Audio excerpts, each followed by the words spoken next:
تو قرآن کریم سورہ ملک کے اندر آپ دیکھیں، اولم یروا الی الطیر فوقہم صافات ویقبضن ما یمسکہن الا الرحمن.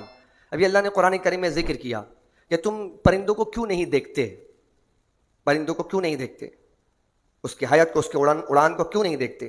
تو اب اس کو آپ ترجمے کے طور پہ پڑھیں گے تو آپ کسی سے پوچھیں تو آپ نے اگر اس کو صرف اس لیے سمجھ لیا کہ بھائی پرندے کو دیکھنا ہے تو آپ سر اٹھا کے دیکھیں گے بھائی اللہ کہہ رہا پرندے کو دیکھو،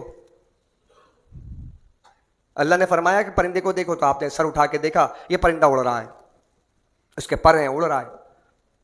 تو کاش کہ اگر ہم اللہ تبارک و تعالیٰ کی منشا سمجھتے کہ فیض کیوں نہیں مل رہا کہ ہم نے اس کو دیکھا، اچھا یہ پرندہ ہے اڑ رہا ہے. اگر ہم یہ دیکھتے کہ اس کی حیت کیا ہے، اس کی اڑان کیسے ہوتی ہے، اس کے اندر وہ کیپیسٹی کیا ہے، باقی اور درندے جانور چرند ہیں وہ کیوں نہیں اڑتے، یہ کیوں اڑتا ہے، اس کے اڑنے میں کیا ہے. اللہ رب العزت نے بظاہر تو یہ بیان کیا کہ تم نے پرندے کو دیکھنا ہے کہ وہ کیسے اڑ رہا ہے، لیکن اس کے پیچھے جو میکینزم ہے اس کے بارے میں غور کرنے کا حکم تھا.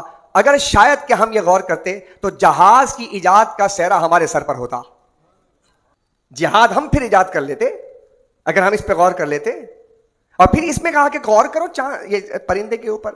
تو پرندہ جب اڑتا ہے تو اڑتا کیسے ہے، تو آتا کیسے ہے. پھر ماں باپ کے سامنے بیان کیا. دوسرے مضمون کو دیکھتے اگر ہم تو قرآن کو ایسے لیجئے نا، قرآن کو ایسے لیجئے. اللہ نے فرمایا کہ جب تم اپنے ماں باپ کے پاس آؤ تو اپنے پروں کو سمیٹ کر آؤ. اب یہاں پروں کو سمیٹنا، تو ہمارے تو پر نہیں ہے، تو یہاں پر بھی توجہ دلوائی کہ پرندہ جب اڑتا ہے تو پرندے اپنے پر کو کھول لیتا ہے، لیکن جب زمین کی طرف آتا ہے تو سمیٹ لیتا ہے. تو یہاں پر ایک تربیت کا پہلو بیان کر دیا کہ جب تم کسی بھی میدان کے اندر جاؤ اور پرواز کی طرف جاؤ، بلندی کی طرف کمال حاصل کرنے جاؤ تو اپنے تمام صلاحیتوں کو کھول کر جاؤ، بلندی پہ جاؤ اور بلندی پہ پرواز کرو.